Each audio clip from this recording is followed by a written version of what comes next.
Welcome, everybody, to the inaugural episode of the Rule of Two Show, presented by the Justus Nerds League Show. My name is Elvis Garcia, and this will be a show about anything and everything Star Wars related.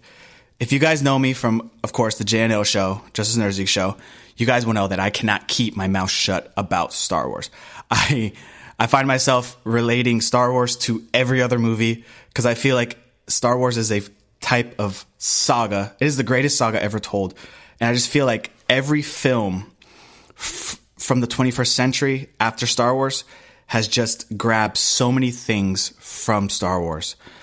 From Guardians of the Galaxy to all types of the Marvel movies, the franchises, of course, the universe building. Because in my opinion, the greatest universe building is Star Wars, of course. And it's just something that I've loved from infancy. I got a little bit out of it, of course, and what I noticed is that from 2012, I fell in love with Star Wars again. Of course, I relate. I've said it in past shows. Star Wars has been something that I've loved and I've hated. It's a love-hate relationship that I've always had.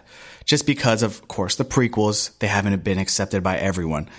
And for a while, I didn't even accept them. I kind of got out of Star Wars, you know? I don't know. They did not grab me. Of course, I think the prequels are a great example of great universe building, but as far as execution goes, the movies fell flat.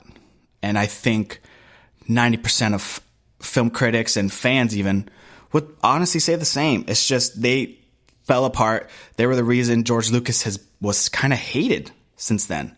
And he's even noticed that the hate got to him, and we didn't get any Star Wars from 2005 to now 2012 when he finally sold the rights to Disney, of course. And what's the first thing we get? The Force Awakens. The Force Awakens was a reimagining for me, rekindling that flame of the Star Wars love that I have. And it has just got me on a path now that I cannot get enough of Star Wars. And I feel like this podcast is going to be a form of me branching out to talk more about Star Wars, because I know there's so many people out there, Star Wars fans, that just want to hear more about Star Wars. And I just want to get more out there, because obviously I can't talk about it in the JNL show, because the guys will kind of start hating me, because they'll be like, come on, this is more nerd culture than Star Wars, of course. But so this show is definitely going to be everything Star Wars, anything Star Wars, from the comics, the books, the movies, the TV shows, anything Star Wars really you can think of, I will be covering it, of course. Today's show is, since I wanted to start off, because it's going to be me for the most part, but I will have special guests. I will have Mike, I'll have Jesus, I'll have a bunch of special guests in the future, anybody that I can get, really. But this episode, to start off, I wanted to talk about the moments that started your fandom. And I've come down with 3 moments that started my fandom and keeps that love in Star Wars, and it's just in my mind that I will never let go of. Star Wars will be my greatest love, and I will love it to the day I die. Even if it's a love-hate relationship, at the end of the day, I love Star Wars, and I know you guys do too, of course, if you're listening to this. So let's get started.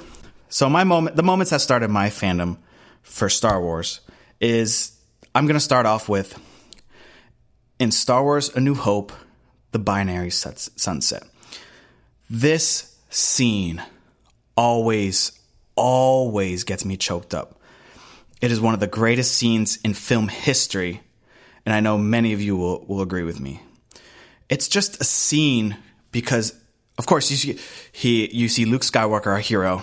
He gets in a little fight and disagreement with his Uncle Owen. He's trying to go out and be something greater. He feels he's more than just a moisture farmer. He thinks he's destined for more, which he is. We all know he is.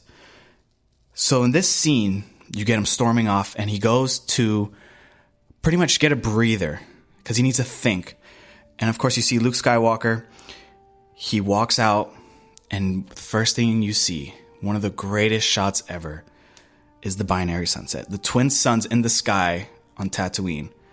And this is a scene that, combined with the John Williams' amazing, iconic score, which has become Luke's theme, it is the greatest scene.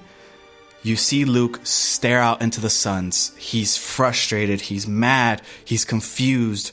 Why Uncle Owen, his family, is trying to protect him. We know, of course, because his father is Darth Vader, and Uncle Owen does not want Luke Skywalker to pretty much go to the dark side.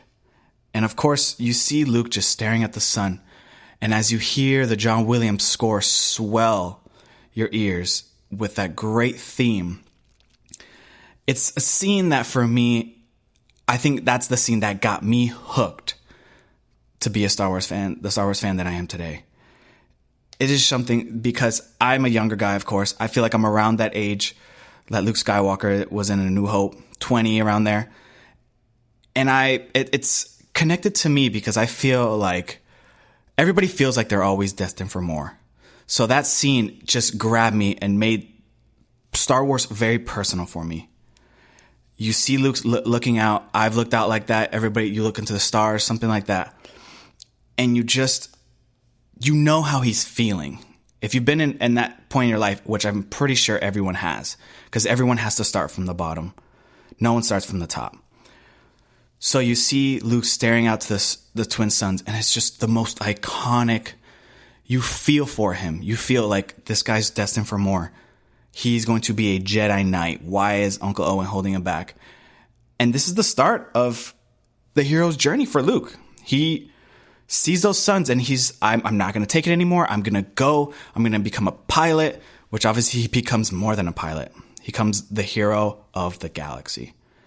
And for that, the binary sunset is one of the greatest scenes and a moment that hooked me from the start to be a Star Wars fan. So without further ado, I'll go to my second, which is, it's still in A New Hope. It's the cantina scene. The cantina scene, it is the first time that you go into a bar, because we have bars around here. It's something relatable as well, where you go in and you see all the different aliens, all the different life forms. And it's like a bar around here. You're going to see different people. You hear the music, the iconic cantina song. And it's the first time as well as you meet my all-time favorite character, Han Solo, and his sidekick Chewie for the first time. So this was an example of, because you see on Tatooine, there's not really much in the Star Wars universe. For the first time you see it, you're like, okay, this is kind of weird. He's just on a planet. There's nobody here. But then you go to this bar and you see, wow, this alien, that alien, different aliens. And you're like, I want to know, for me at least, it made me want to search out. I want to know more about this universe. I want to know about that alien. I want to know about that alien. And it's just a scene that you see and you're like, and it's the first time that you really see Star Wars have kind of a sense of humor. It's not just a dark, dreary place that you see in a lot of sci-fi fantasy movies. The great song, of course, helps out. Like, dun, dun, dun, dun, dun, dun, dun, dun. It's a great song. And it's just a scene that makes you, it's a fun universe. It's not going to keep you in the dark and you're going to feel like a certain way the entire movie. This is a saga of different emotions. And was the first emotion that you feel of, this is a fun place. This is somewhere where you want to be, you know? It's just one of the greatest scenes of all time. And every time I see it, I'm just like, wow, Star Wars is just, there's nothing like Star Wars. Like, you realize that there is nothing in the world such as Star Wars. I will never be able to, feel this way about any other franchise or saga. I'm a big DC fan, and that's my second love. Star Wars will always be my first, just because it's so different. It's just so much more different. It's not like a Star Trek, which is more science fiction. It's fantasy. In this movie, you feel like, when I watch the movies, I want to be in that universe. It gets you out of the harsh realities that we have sometimes in life. And Star Wars just transports me to a place where I want to be. Happiness, joy, and adventure. You just want to be in that universe, and it's always something that picks me up. I love the Star Wars universe.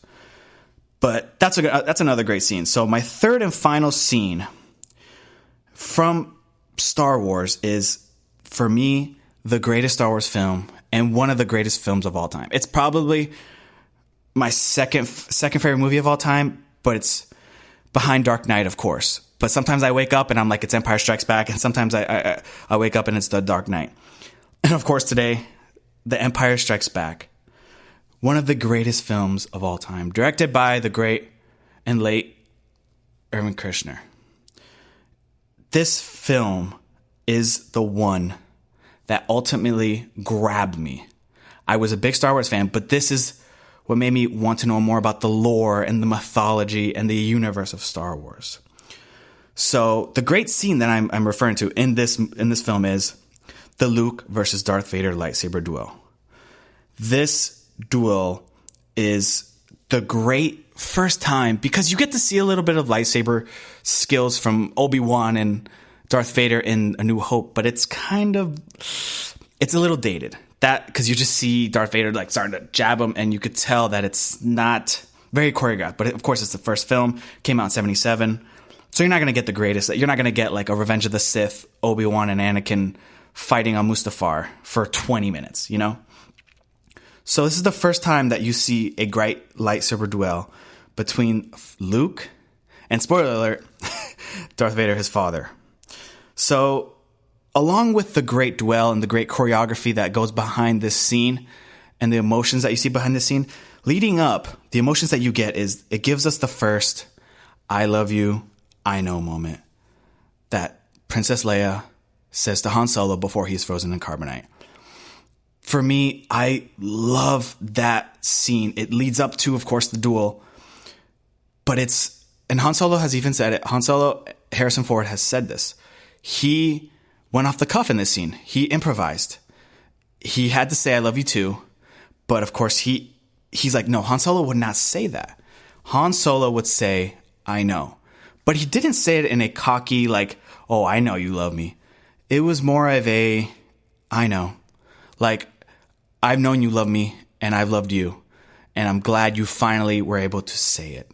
Which is why I love this scene. And it's just the performances you get out of Empire Strikes Back and the characters, the character building that you get coming off of A New Hope. It is just the greatest of all time. And it's such a great moment leading up to an even darker moment where you see Luke fighting Darth Vader. And you see Han Solo, my favorite character, get frozen in carbonite. And you don't know if he's still alive because at this point I still had not seen, because I saw the movies in order. You still had not seen Return of the Jedi.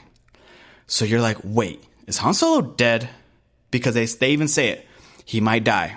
He has very low chance of living through this. But of course, he's still alive. And this moment where you see the lightsaber duel, the environment, it's very dim. It's not too many lights. All you see the lightsabers, just the bright colors, that red and blue lightsaber. It's just the greatest moments.